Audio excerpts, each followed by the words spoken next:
25 యోహాను సువార్త 6వ అధ్యాయము 66 నుంచి 71 వచనములు.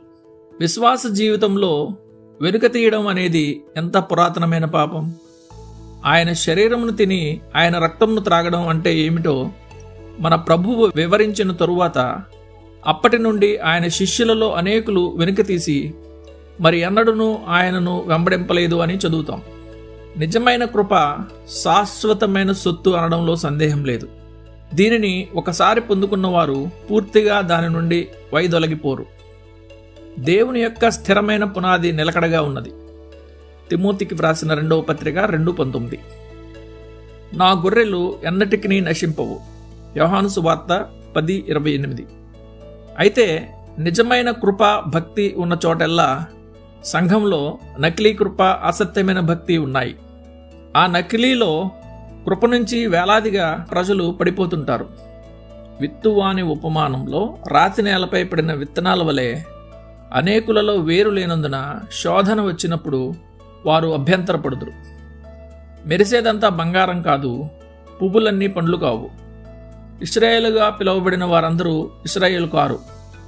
మనుష్యులు తమ భక్తిలో అనుభూతులు, కోరికలు, నమ్మకాలు, నిర్ణయాలు, నిరీక్షణలు, సుఖదుఖాలు కలిగి ఉండవచ్చు. అయినా దేవుని కృపను వారు ఎన్నడూ కలిగి ఉండకపోవచ్చు.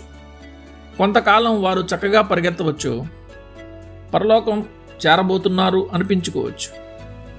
కానీ కొన్ని రోజుల తర్వాత వారు పూర్తిగా పడిపోయి లోకంలో కలిసిపోయి దేమ, ఇస్కరియోతు యూదా, లోతు భార్య వలె గతించిపోతారు. మన సొంత దినాలలో కూడా అలాంటి వారిని చూసి వారి గురించి వింటే మనం ఆశ్చర్యపోకూడదు.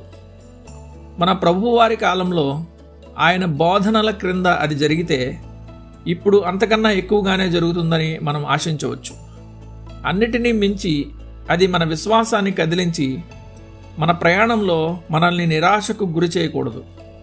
దీనికి ప్రతిగా లోకంలో నిలిచి ఉన్నంత వరకు సంఘంలో వెనుక తీసిపోయేవారు తప్పక ఉంటారని మన మనస్సులను దిట్టవు చేసుకోవాలి. అలాంటి వారిని చూపిస్తూ తన అవిశ్వాసాన్ని సమర్థించుకునేవాడు ఎంతకంటే కాస్త మెరుగైన వాదనను చూసుకోవాలి. నిజమైన డబ్బు ఉన్న చోట నకిలీ నాణేలు ఎల్లప్పుడూ ఉంటాయన్న సంగతి అతడు మరిచిపోతున్నాడు.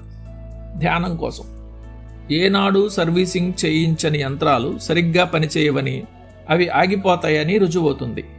దేవునితో తమ సంబంధాన్ని అలక్ష్యం చేసే క్రైస్తవులు దిగజారిపోయి చల్లబడిపోతారు.